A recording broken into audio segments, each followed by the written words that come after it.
Assalamu alaikum my dear students. My name is Hassan Raza. My dear students, आज की इस class में मैं आपको बताऊंगा किलोवाट और क्या होता है और माय डियर स्टूडेंट्स मैं आपसे कुछ एग्जांपल्स भी शेयर करूंगा इस चैप्टर की और बताऊंगा बिजली का बिल आप घर बैठे कैसे कैलकुलेट कर सकते हैं, कौन सा फॉर्मूला है जिससे आपके घर के बिजली के बिल को डिज़ाइन किया जाता है, किस तरह से वो बिल कैलकुलेट होता है।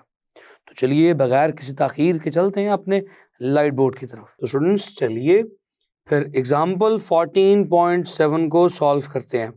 माय डियर स्टूडेंट्स हमसे ये कहा जा रहा है कि हमारे पास एक इलेक्ट्रिकल बल्ब है, एक लैंप है जिसकी रेजिस्टेंस की वैल्यू 500 ओम्स है। चलिए इसको ड्रॉ करते हैं।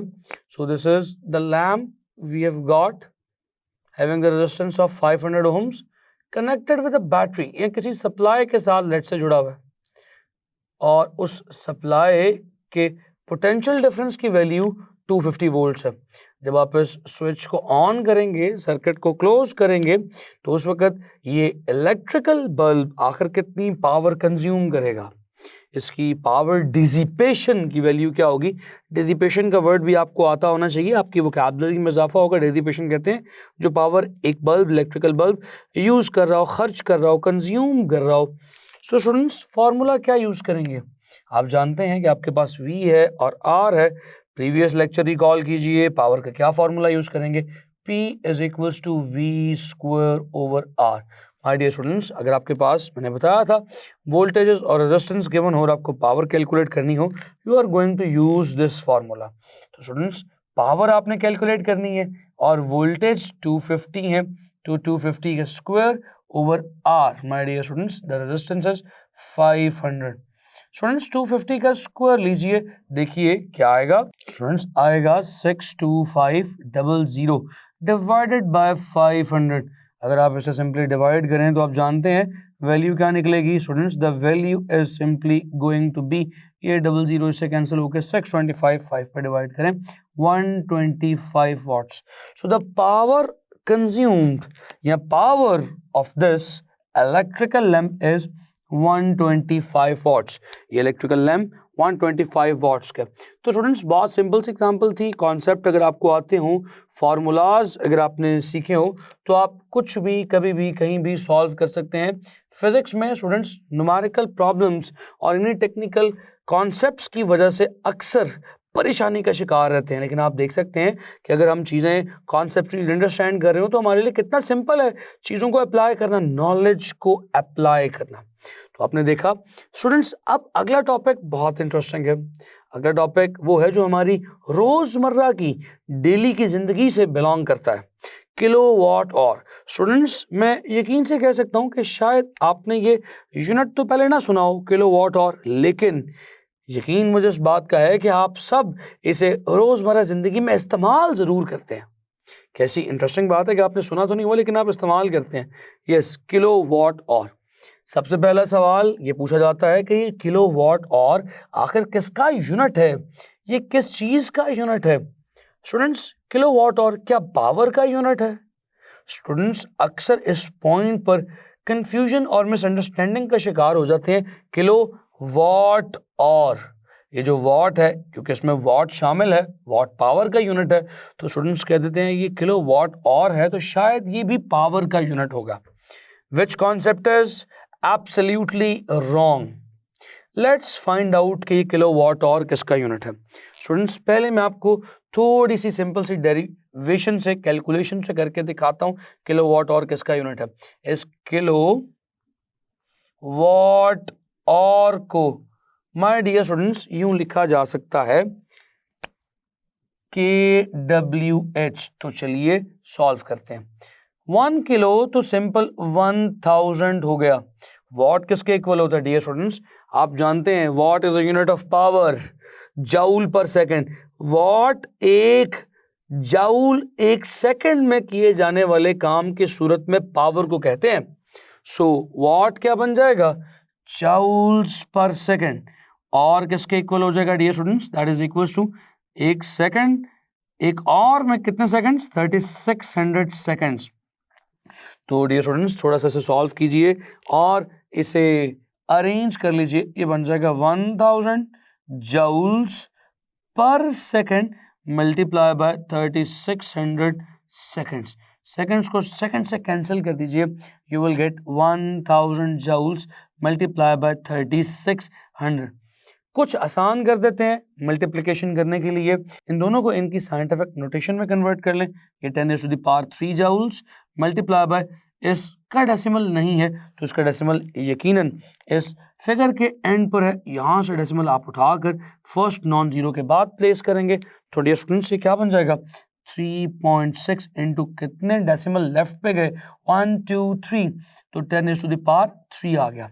स्टूडेंट्स ये 3.6 10⁻³ अगर तो मल्टीप्लाई किया जा रहा हो और basis my dear students same हो तो पावर्स को ऐड कर दिया जाता है।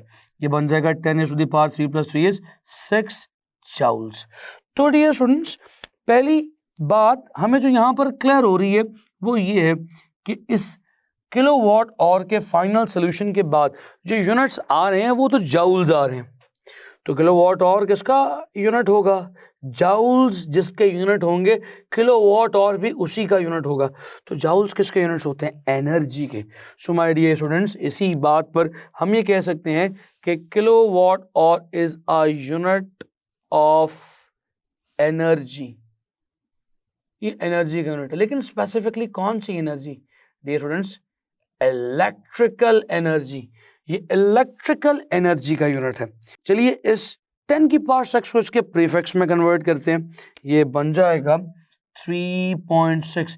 10⁻6 को मेगा कहते हैं, तो ये 3.6 मेगा जाउल्स के इक्वल आ जाएगा। तो dear students 1 kilowatt hour is a unit of energy, electrical energy का यूनिट है, ये 3.6 मेगा जाउल्स के इक्वल होता है।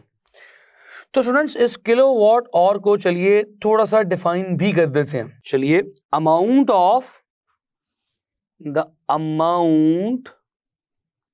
Of energy supplied by the power of 1 kilowatt in 1 hour is called kilowatt hour। कि अगर कोई भी ऐसा अप्लायंस जिसकी पावर 1 किलोवाट यानी 1000 वाट हो, वो 1 सेकंड के लिए अगर इस्तेमाल हो तो जितनी एनर्जी सप्लाई होगी उसे, या जो इतनी एनर्जी वो कंज्यूम करेगा वो उसकी 1 किलोवाट और की एनर्जी कहलाएगी। तो dear students it is simply denoted as 1 kilowatt hour and it is equals to now you know 3.6 mega joules of energy. Students मैं आपसे एक सवाल पूछना चाहता हूं। ये तो अब आप जान चुके हैं कि किलोवाट और इलेक्ट्रिकल एनर्जी का एक यूनिट है। सवाल ये है, अगर आपके सामने कुछ ऐसा लिखा आ जाए वॉट सेकंड, ये किसका यूनिट होगा? हो सकता है कुछ ऐसे यूनिट्स आपसे एमसीक्यू में पूछ लिए जाएं। Watt second is a unit of, या watt day is the unit of, तो आप क्या जवाब देंगे? यहां पर तो आपने वॉट और देख लिया, एनर्जी का यूनिट है। वॉट सेकंड, वॉट और किसका यूनिट है? तो चलिए मैं आपको एक सिंपल सा कॉन्सेप्ट दे देता हूं। तो स्टूडेंट्स अब आप जान चुके हैं कि power is equals to work, work कह लीजिए या एनर्जी कह लीजिए, डिवाइडेड बाय टाइम है। तो डियर स्टूडेंट्स अगर आप वर्क फाइंड आउट करें तो किसके इक्वल निकलेगा? Work is equal to power multiply by time. तो माय डियर स्टूडेंट्स याद रख लीजिए, जब भी जिंदगी में पावर के यूनिट के साथ टाइम का यूनिट मल्टीप्लाई हो तो यकीनन वो वर्क या एनर्जी के यूनिट के बराबर आएगा। यही बात यूं भी लिखी जा सकती है ना, वर्क और एनर्जी इंटर रिलेटेबल है। तो dear students energy can also be written as power times time। तो एनर्जी कह लीजिए या वर्क कह लीजिए, जब भी बात होगी प्रोडक्ट ऑफ पावर और टाइम की, units of power multiplied by time की, तो जवाब हमेशा यूनिट्स ऑफ एनर्जी आएंगे। स्टूडेंट्स यहाँ पर ये पावर का यूनिट है, ये टाइम का यूनिट है, तो आंसर में जो यूनिट्स निकलेंगे वो भी एनर्जी के यूनिट्स होंगे। तो अगर आपसे कभी कोई पूछ ले वॉट सेकंड किसके यूनिट हैं, तो आप कहेंगे ये एनर्जी, इलेक्ट्रिकल एनर्जी के यूनिट्स हैं। इसी तरह से डियर स्टूडेंट्स, वॉट डे में वॉट पावर का है, डे दिन को कहते हैं, ये टाइम का यूनिट है, तो ये किसके इक्वल निकलेगा, ये भी यकीनन एनर्जी का यूनिट निकलेगा। स्टूडेंट्स जैसे किलो वॉट और का मतलब है अगर कोई 1000 वॉट की अप्लायंस 1 घंटा चलती रहे तो जितनी एनर्जी कंज्यूम करेगी वो किलोवाट और होगी। इसी तरह से वॉट सेकंड का मतलब है अगर 1 वॉट की अप्लायंस 1 सेकंड के लिए चले तो जितनी एनर्जी कंज्यूम होगी वो 1 वॉट सेकंड कहलाएगी। आमतौर पे ये 1 जूल के इक्वल होती है। इसी तरह से my dear students, watt day का मतलब क्या है, अगर कोई 1 वॉट की अप्लायंस एक पूरा दिन चलती रहे तो जितनी एनर्जी वो कंज्यूम करेगी वो वॉट डे कहलाएगा। तो dear students, watt day watt second भी आप देख चुके हैं कि एनर्जी के यूनिट्स हैं। बात को वापस लेके आते हैं किलोवाट आवर पे। स्टूडेंट्स ये किलोवाट आवर इलेक्ट्रिकल एनर्जी के यूनिट्स हैं और आपने अक्सर ये लफ्ज सुना होगा बिल पर, बिजली के बिल पर, कि आज या इस महीने हमारी बिजली के कितने यूनिट्स इस्तेमाल हुए, और अक्सर लफ्ज जवाब में सुना होगा 200 यूनिट्स, 150 यूनिट्स, 300 यूनिट्स। तो ये जो घर के बड़े बुजुर्गों से आप यूनिट्स का वर्ड सुन रहे होते हैं कि 2 यूनिट्स बिजली खर्च हो चुकी है या 200 यूनिट्स बिजली खर्च हो चुकी है, तो ये यूनिट्स असल में किलोवाट आवर की तरफ इशारा किया जा रहा है। एक यूनिट बिजली का मतलब है 1 किलोवाट और इलेक्ट्रिकल एनर्जी, यानी 3.6 मेगा जूल्स ऑफ एनर्जी। तो डियर स्टूडेंट्स, अगर आपको एक यूनिट प्राइस की वैल्यू पता हो, आप यूनिट प्राइस की वैल्यू से total price of the electricity find out कर सकते हैं। मिसाल के तौर पे अगर एग्जांपल के लिए मैं आपसे कहूं per unit cost of electricity is let's say 10 rupees, let's say, तो आप जानते हैं 2 यूनिट्स की कॉस्ट क्या होगी। समझाने के लिए एग्जांपल ले रहा हूं, कॉस्ट ऑफ 2 यूनिट्स क्या होगी। Students the cost of 2 units will become 2 multiply by 10, तो 20 रुपीज के इक्वल आ जाएगी। माय डियर स्टूडेंट्स, इस तरह से आप कॉस्ट ऑफ इलेक्ट्रिसिटी बिल भी कैलकुलेट कर सकते हैं। तो चलिए स्टूडेंट्स फाइंड आउट करते हैं कि आप वाकई किस फॉर्मूले से घर के बिल की कॉस्ट निकाल सकते हैं। तो dear students, cost of electricity का फॉर्मूला क्या होगा, चलिए करके देखते हैं। स्टूडेंट्स, कॉस्ट ऑफ इलेक्ट्रिसिटी का फॉर्मूला क्या होगा, आप कैसे अंदाजा कर सकते हैं कि आप घर में मौजूद तमाम अप्लायंसेस जो यूज कर रहे हैं 1 महीने बाद उनका कितना बिल आएगा, कितनी इलेक्ट्रिसिटी कंज्यूम हो जाएगी, कैसे कैलकुलेट कर सकते हैं। जितनी भी अप्लायंसेस आप यूज कर रहे हैं, सिंपल, आप उनकी पावर को वॉट्स में लें और कितने घंटों के लिए यूज की जा रही हैं दिन में, उन्हें और से मल्टीप्लाई करें, पर डे कितने आवर्स के लिए यूज हो रही हैं, और डिवाइडेड बाय 1000 कर दीजिए। डियर स्टूडेंट्स, ये आपके पास किलोवाट आवर की वैल्यू आ जाएगी, ये units of electricity used in 1 day आ जाएगा। तो स्टूडेंट्स, आप उसे अगर कॉस्ट ऑफ यूनिट से मल्टीप्लाई कर देंगे तो टोटल कॉस्ट ऑफ इलेक्ट्रिसिटी की वैल्यू आ जाएगी। आप एक दिन में कितने की बिजली खर्च कर चुके हैं, आपके पास वो वैल्यू आ जाएगी। फॉर एग्जांपल, अगर आपने 100 वॉट का कोई अप्लायंस इस्तेमाल किया है, 5 घंटे के लिए इस्तेमाल किया है, तो स्टूडेंट्स आप बता सकते हैं कि आपने एक दिन में कितने यूनिट्स यूज कर लिए। फॉर एग्जांपल, 100 वॉट का अप्लायंस था, आपने 5 घंटे एक दिन में इस्तेमाल किया, 5 से मल्टीप्लाई कर देंगे, डिवाइड कर देंगे 1000 से, मल्टीप्लाई कर देंगे कॉस्ट से। लेट्स से मैं कह चुका हूं arbitrarily the value of the cost of 1 unit is 10। तो डियर स्टूडेंट्स, ये बन जाएगा 500 डिवाइडेड बाय 1000 मल्टीप्लाई बाय 10, तो ये कट के आ जाएगा 0.5 इंटू 10, यानी कि 5 रुपीज। सो एक दिन के लिए मुझे वो 100 वॉट का अप्लायंस 5 घंटे चल के 5 रुपए में पड़ा, उसकी टोटल इलेक्ट्रिसिटी कॉस्ट 5 रुपए होगी। अगर एक यूनिट 10 रुपए का हो तो माय डियर स्टूडेंट्स, चलिए अब चलते हैं एग्जाम्पल की तरफ। स्टूडेंट्स यहां पे लिखूंगा मैं एग्जाम्पल 14.8। देखते हैं हमें उसमें क्या गिवन है, आप अपनी बुक्स पे देख सकते हैं।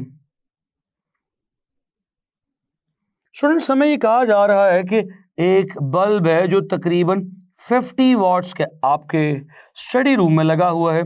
आप तकरीबन उसे 8 घंटे डेली ऑपरेट कर रहे हैं, और अगर एक यूनिट की कॉस्ट तकरीबन 12 रुपए हो तो आप बता सकते हैं एक महीने में आपको बिल कितना आएगा। रिक्वायर्ड इज टोटल कॉस्ट, ये टोटल कॉस्ट जिसका हमने फॉर्मूला अभी फाइंड आउट किया है। So you need to calculate the total cost of electricity. तो स्टूडेंट्स चलिए सॉल्व करते हैं। सॉल्यूशन में मैं यहां पर एक छोटी सी लाइन लगा देना चाहता हूं ताकि आप किसी सूरत ऊपर वाले न्यूमेरिकल के साथ इसको कंफ्यूज ना कर जाएं, मिक्स ना कर जाएं। स्टूडेंट्स देखिए, पावर गिवन है, टाइम गिवन है, और आपको 1 मंथ के लिए टोटल कॉस्ट निकालनी है। तो वैल्यूज पुट करते हैं इस फॉर्मूला के अंदर। 50 what multiply by hours 8 hours हैं। स्टूडेंट्स ये एक दिन के लिए था, आपको टोटल एक महीने की कॉस्ट निकालनी है तो मल्टीप्लाई बाय 30 भी कर देंगे। एक महीने में 30 डेज होते हैं। साथ ही डिवाइडेड बाय 1000 पर मल्टीप्लाई कर देंगे इसे एक यूनिट की कॉस्ट से। तो डियर स्टूडेंट्स जानते हैं वैल्यू क्या आ जाएगी, 144 रुपीज। यानी कि अगर 50 वॉट का ये बल्ब आपके स्टडी रूम में रोजाना 8 घंटे चले तो रोजाना 30 दिन तक इसका बिल कितना आएगा, तकरीबन 144 रुपीज। अगर एक यूनिट की कॉस्ट 12 रुपीज हो, सिर्फ उस सूरत में। उम्मीद करता हूं तमाम कॉन्सेप्ट्स आप तक पहुंचे हैं, आप इन कॉन्सेप्ट्स को समझ चुके हैं। अपना बहुत सारा ख्याल रखें, आपसे मुलाकात करूंगा अगले लेक्चर में। सी यू नेक्स्ट टाइम, खुदा हाफिज।